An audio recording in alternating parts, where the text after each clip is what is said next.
Samantha, welcome. Thank you for joining us. Thanks for having me.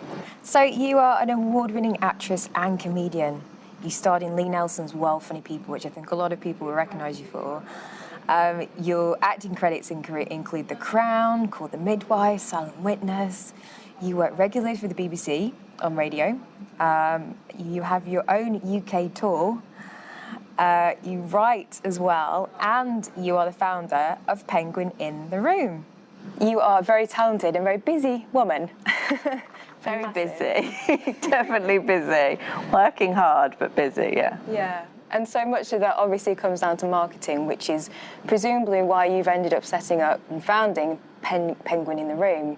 And that is for creative people, and you work with a lot of actors as well. So Penguin in the Room, you offer marketing services for creative companies and individuals as well. You do a lot of work with actors. Why do actors seek you out and look for marketing support?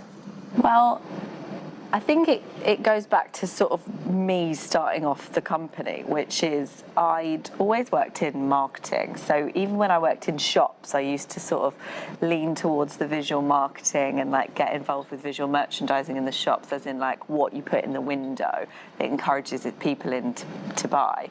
And then whilst I was training, I was working at a gallery in Heathrow Airport, and I started off just being their sort of gallery assistant, helping people that are interested in buying the artwork. And because of my background in marketing, when I was at uni, I did recruitment marketing for KPMG, and I did campaigns for Samsung and things like that, like on the side at uni while I was doing drama. And then I became marketing manager at this gallery in Heathrow Airport. And I started working in marketing with creative people, and at that time it was artists, even though I was training to be an actor.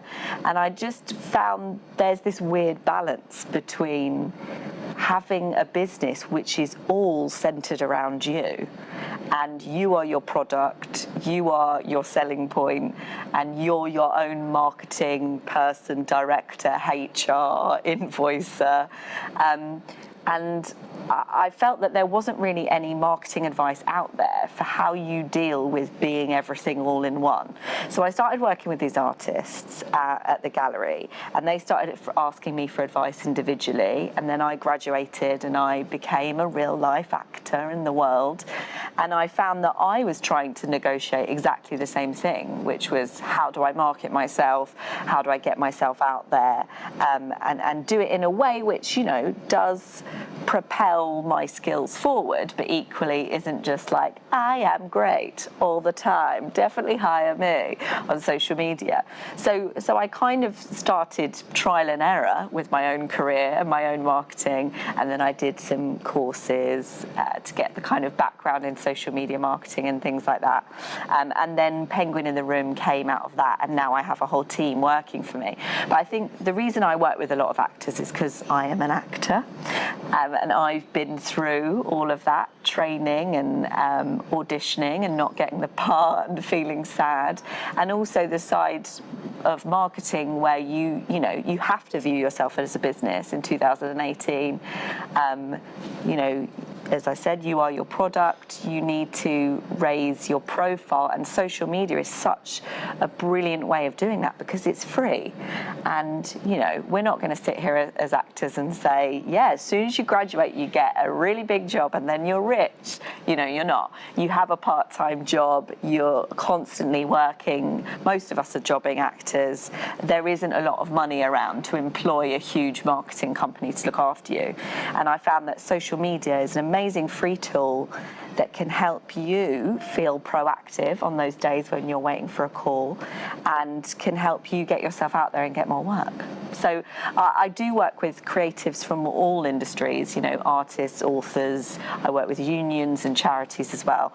But I do work with a lot of actors, and I think it's just because I can relate. I've been there, I've tried and tested it on me, I've got the background research as well, and a lot of my acting clients, when they come to me, the skills that I can give them, having tried and tested it on myself, just sometimes it's just that extra push that they need to kind of get themselves out there and get more work. And it's so lovely when people sort of tweet me and say, oh, you know, I've just got a job from someone I met on Twitter, or thank you for sharing that Facebook casting, you know, through your page. I auditioned and I got the job. And I think that's a really brilliant thing, if us creatives can help each other. Yeah, definitely. At what point does an actor need to get support for their marketing? So at what point are they coming to you and saying, look, I need help with this? Because we don't get training in drama school. So no.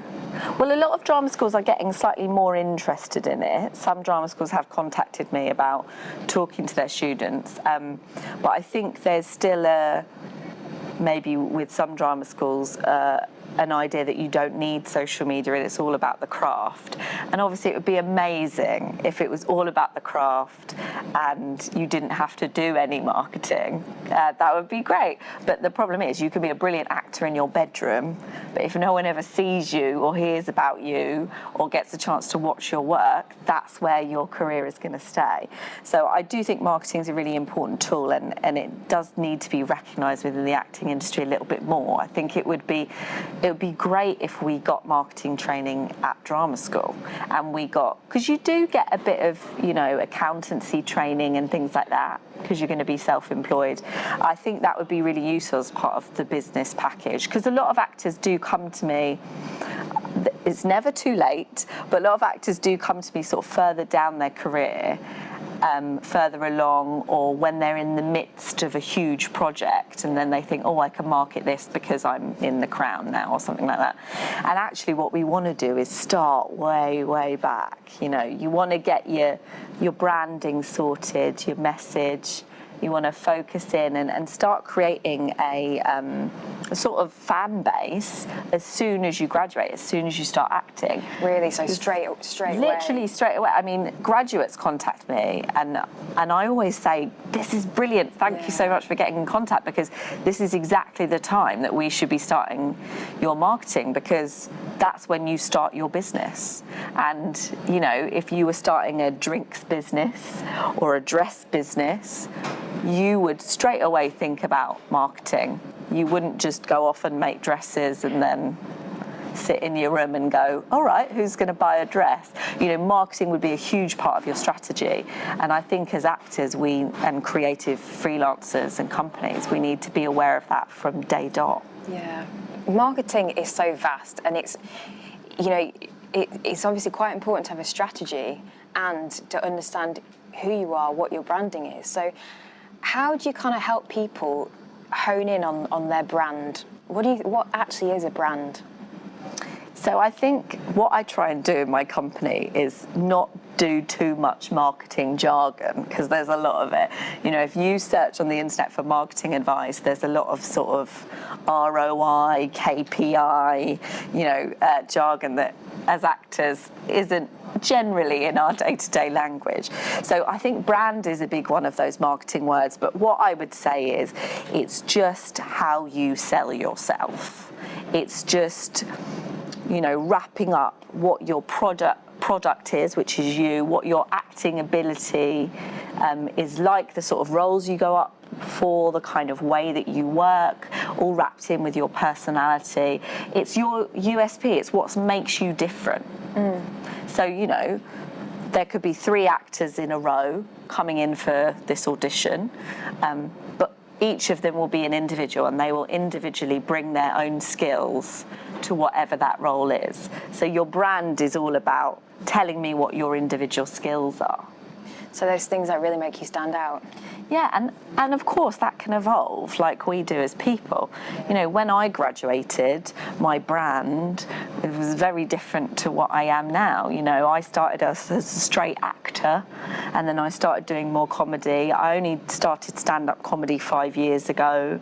I've only gotten into the radio in the last sort of 3 years. So, you know, if we go back 5 years, I would have just been acting, doing sketches. So my brand would be very different to what it is now. So just like a company, you know, evolving and rebranding, actors can too. But it's important to know, you know, what your goals are and what makes makes you stand out, because then you've got something to work towards. Yeah. So these are the types of things that when someone comes to you, you'll go through and try and work out a brand and strategy as well. What types of things do you kind of form a strategy? Is it literally, I'm going to post on Monday, Wednesday, Friday, one post every week at 5 p.m. Is that a strategy? So I would say we sort of I tailor the strategy to each individual. So when someone comes to me, I do really make them batten down on the brand. So I sort of challenge people a bit, and we really discuss and sort of go back and forth on what they think their brand is. We come up with some brand words, and I really challenge them on what that means to them. And then when we've got something which feels nice and they feel comfortable with it, we then look at what their goals are and how they can achieve them, basically. So it's really important to have objectives with your social media. So like when we're at drama school, we learn about Stanislavski, super objectives. Social media is exactly the same. So you can have a different objective for Twitter and Facebook and Instagram. So, your Instagram objective could be you want to get in touch with brands that you want to work with in the future, or theatre companies that you want to work with in the future. Your Twitter objective could be to raise your profile.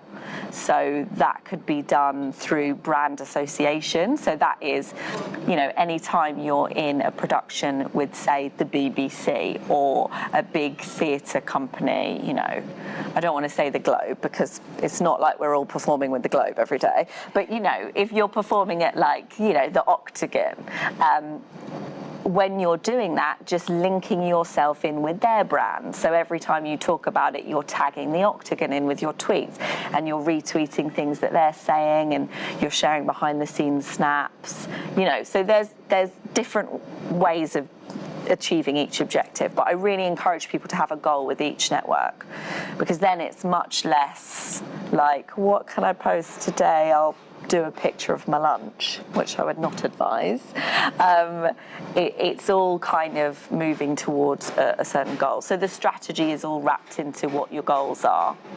And we look at a short-term strategy, and then with my longer-term clients, we look at your longer-term strategy and how that might evolve. Yeah, good.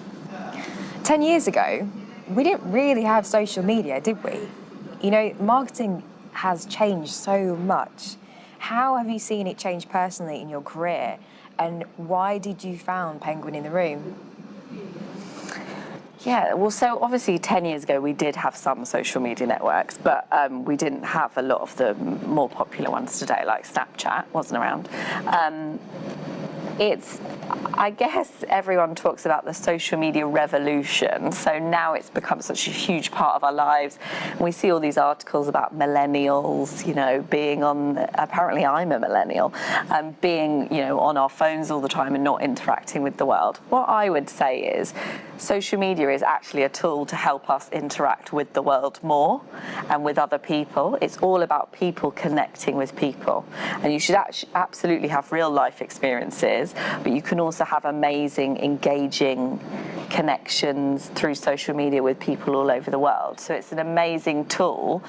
Before I wouldn't be able to have a conversation with a stranger in Australia as easily as I can now if I just follow them on Twitter and see that they've just tweeted and then reply and have a cool exchange. So it really has blown up. It's become a huge part of everyday life.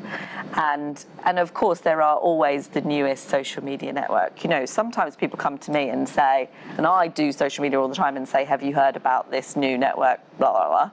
And I haven't even heard about it yet. And then I have to go away and do my research on that. But I mean, there's always generally, the big few that everyone's on. Twitter has 330 million active users at the moment. And there was a while ago, everyone was talking about, Twitter's dead. It's absolutely not. It's had a 4% growth from 2007 to 2018. 4% might not sound like a lot, but when you're talking about 330 million, it's actually quite a reasonable amount. And, Facebook is still growing, especially with the over 50 population. So these networks are not going away. they're becoming even more part of our lives. I'm sure more social media networks will pop up. So it is really something that we all need to be aware of as businesses and individuals, and be using them to, you know, help our careers as well as our personal lives. And there's different audiences on different social media platforms. So, for example, Instagram, if you look at the statistics of users, is mainly women under 35. Snapchat is mainly sort of teens and under, and again, mainly women. So whereas Facebook is the only place that is growing with the over 50 population. So again, as part of your strategy and what you want to promote and what areas you want to go into, it's important to bear those things in mind, because if you're developing a new platform for teenagers so they can engage with each other and, like, I'm really into science, so and science facts. You're probably not going to share that on Facebook, but Snapchat would be a great place for you to kind of promote that, because that's where your audience is. So it's about using social media in the right way as well, not just blanket have a Pinterest account and a YouTube channel and a Snapchat and an Instagram and you Don't need everything. Yeah, you don't need everything, and also that means that you're going to be splitting your time.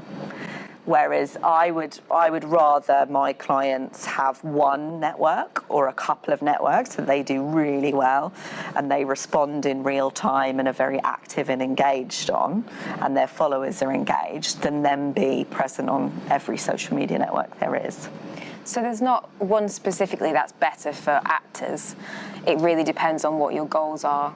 Yeah, it depends on what your goals are. I mean, a lot of my clients, and in my experience, Twitter is always a good one for most of the goals that come up in my sessions.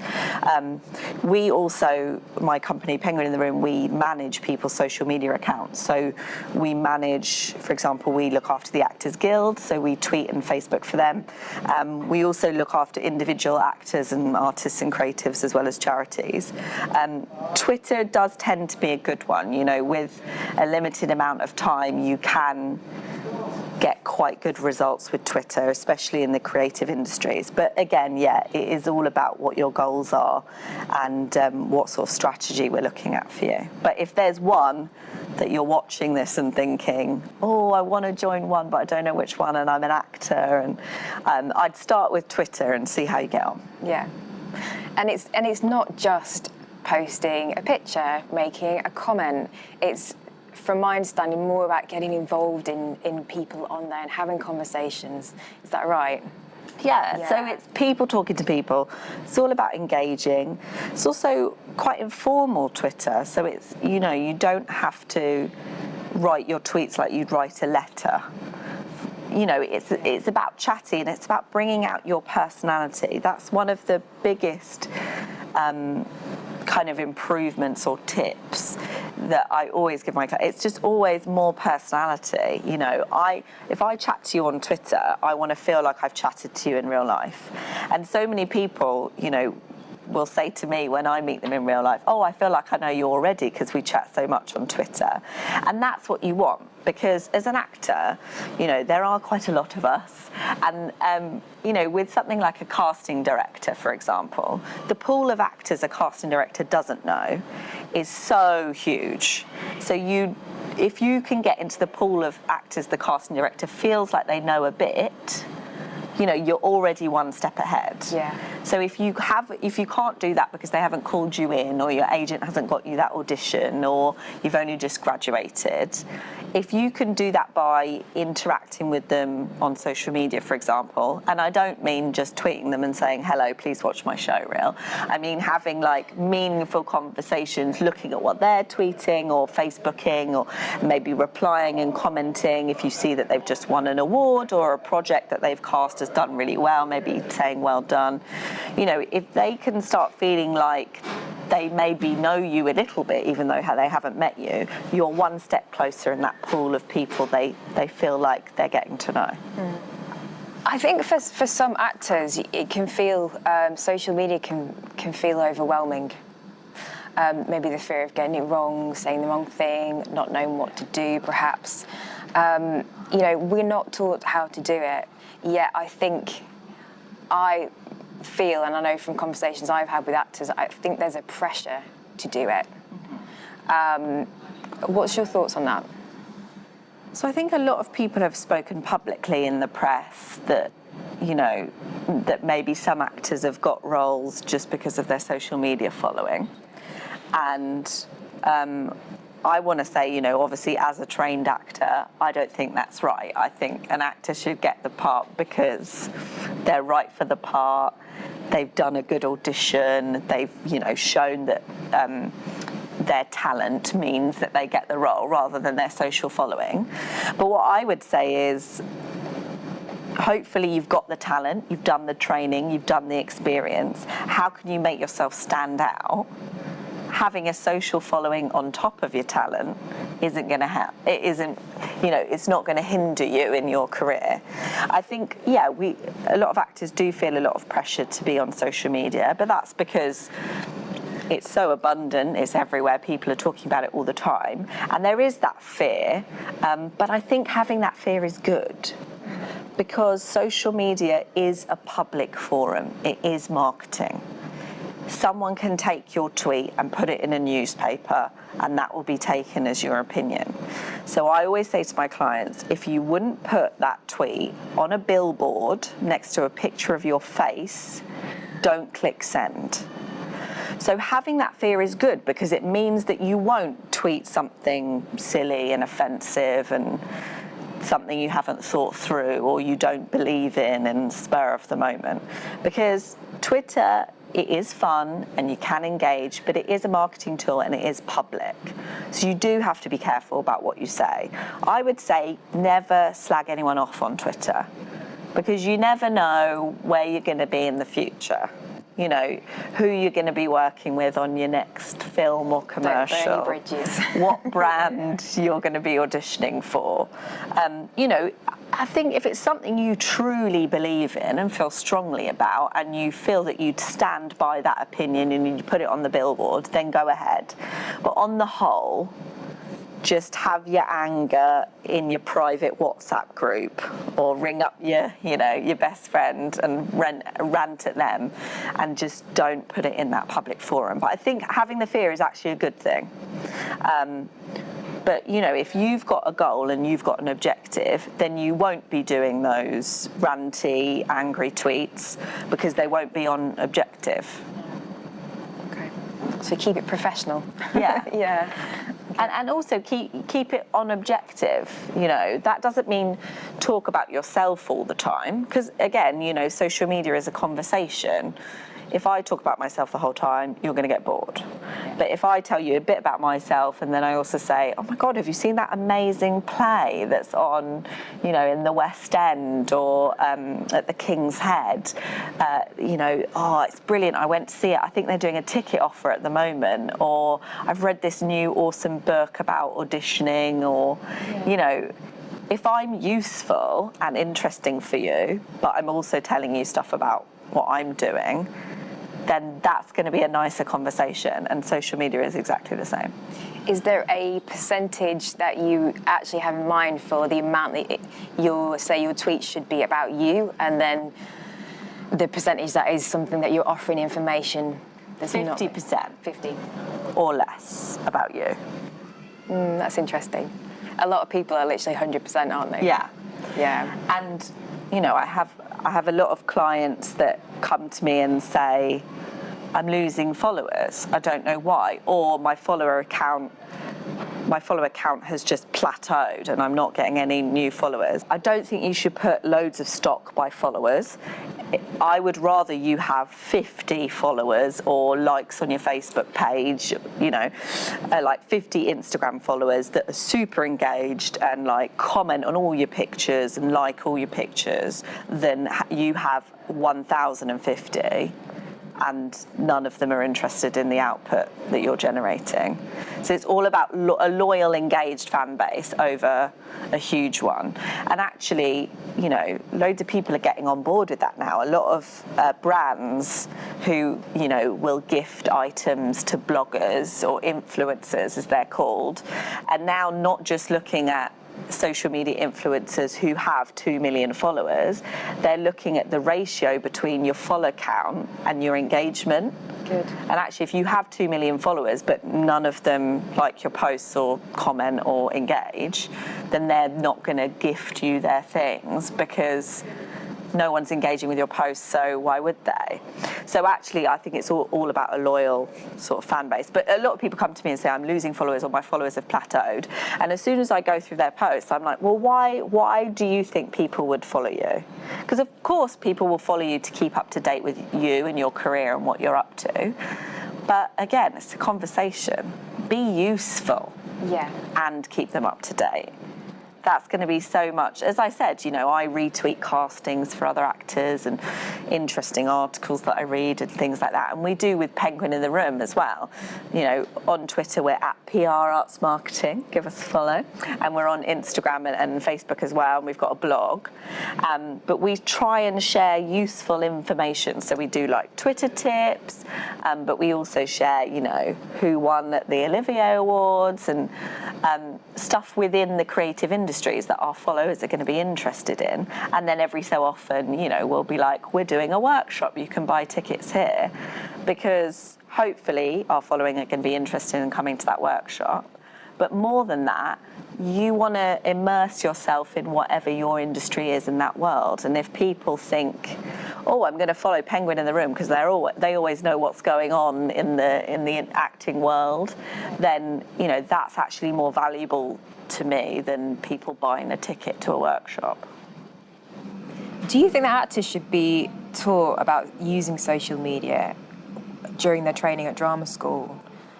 Or is maybe seeking out expertise from companies like Penguin in a Room, you know, is that their job? Well, I do lead workshops on the whole for sort of unions and companies. So I've done, you know, social media workshops for the Actors Centre and the Actors Guild and different non-acting unions as well. I think you should be taught social media at drama school. I think it's part of you going into the business, and it's a huge part of setting up your own business. I think you should be taught the general sort of do's and don'ts, and then, you know, give it a go and get to grips with it yourself and see how you go. And then, you know, you can get in touch with someone like me to have a look at get some more support. How you're doing. Yeah. It's also dependent on, I guess, again, your strategies and your goals and what sort of world you're kind of in. Some people just take off with social media and I just do one session with them and then they got all the skills they need. Some people I work with long term. Some people we manage their social media because they just don't have time, or some people don't find it uncomfortable to be kind of marketingly inclined, and that's fine. So it's about working out your strengths and seeking help if you need to. But I definitely think it should be taught in drama school. I think it's a really important part of being an actor today.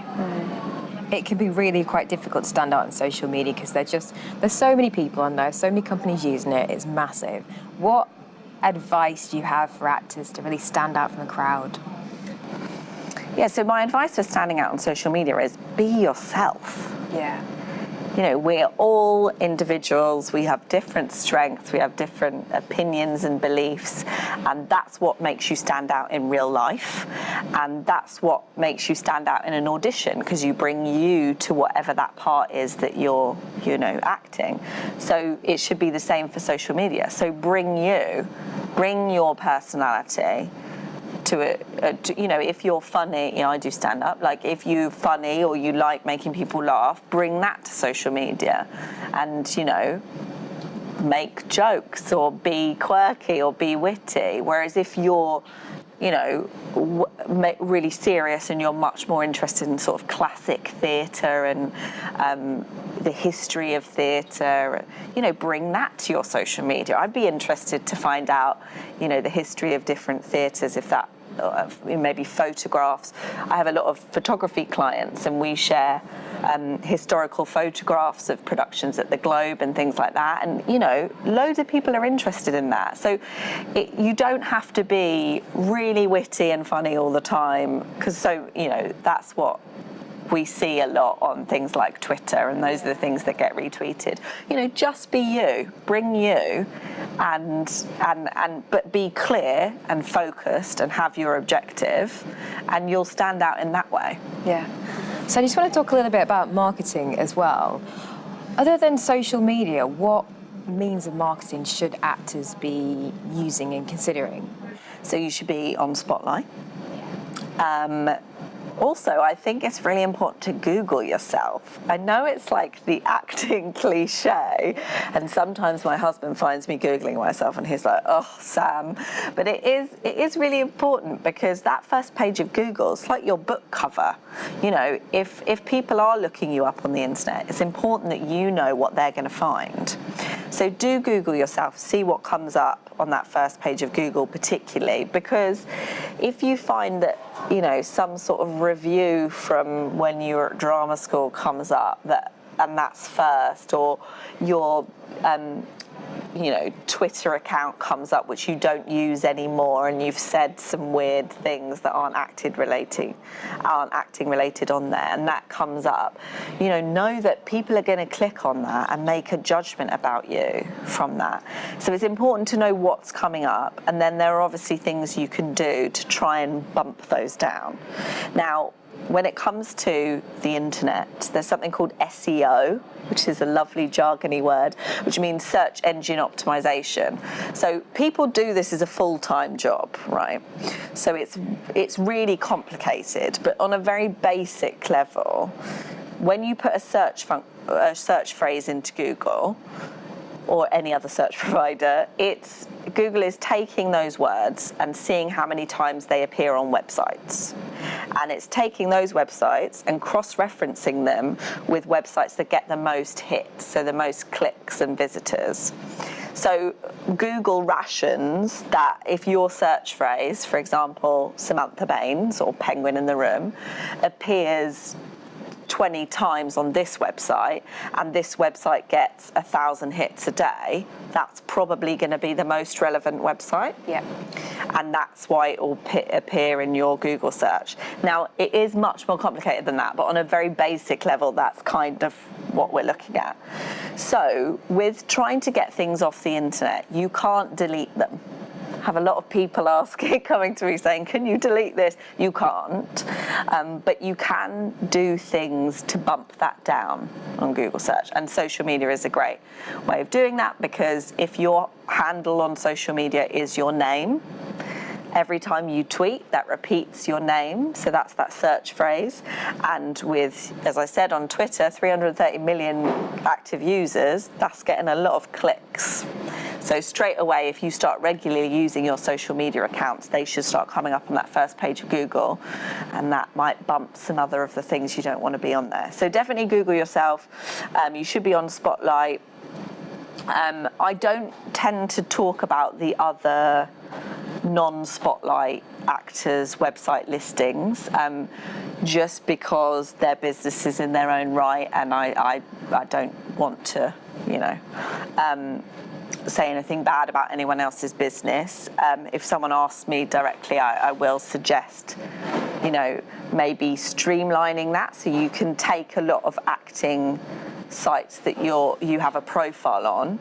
A lot in the settings of a lot of them, it says make my profile searchable on Google, and it's automatically ticked. So if you go into the settings, you can untick that, right, so that you're not listed in them on Google. So that might be something you want to do, depending on what listing sites you're on. But I would, check that first page of Google, and also get business cards, because you're a business. And when you meet people and they want to get in contact with you, you don't want to have to find a scrap of paper and borrow a pen from the man who's making you a cup of coffee in the cafe and write your email down. Just have a professional, simple business card with your headshot on it and your contact details, maybe your agent details on it. And it's just so much neater and more professional and businesslike. So for any actors watching who want to get in touch with you, is it best to go through your website, or maybe attend a workshop first, or? So we have a website, penguinintheroom.com. It's like elephant in the room, but friendlier. So you can go on the website and have a look at all the services that we provide. One of the most common ones is the consultation. So that's a one-on-one with me for an hour and a half. So it's completely tailored to the individual, and we just look at what you've got on social media at the moment, any printed marketing that you want to show me, anything you're worried about or want to focus on, and that's with me for an hour and a half. And of course, actors get a discount because I'm an actor, so I do special cheaper prices for actors. Then we also do website design, social media management. I do media coaching. So if you're slightly further along in your career and you've got an amazing role and you're doing a lot of press interviews for it, a lot of, if it's something like Holby, they'll teach you all of that sort of stuff. But if you're feeling a bit worried about, going on the radio and speaking, or going on live TV, or just doing interviews with journalists, I do media coaching for that, so we can just take you through the steps and get you prepared. And we do press release and copywriting. So it's all on the website, and then you can just email info@penguinintheroom.com. And of course, we're on social media, Twitter, Instagram, Facebook. We've got a blog with top tips on there as well through the Penguin in the Room website. So loads of information. Yeah. And because I know, marketing can be an expensive business. So we try with the blog as well to put loads of top tips on there. So even if you don't have the money right now, you can still get some of the advice. And then, maybe when you get a nice theatre job or something, you can kind of use the money and we can do a little consultation. Yeah. Good. Brilliant. Samantha, thank you so much. Thank Pleasure. you.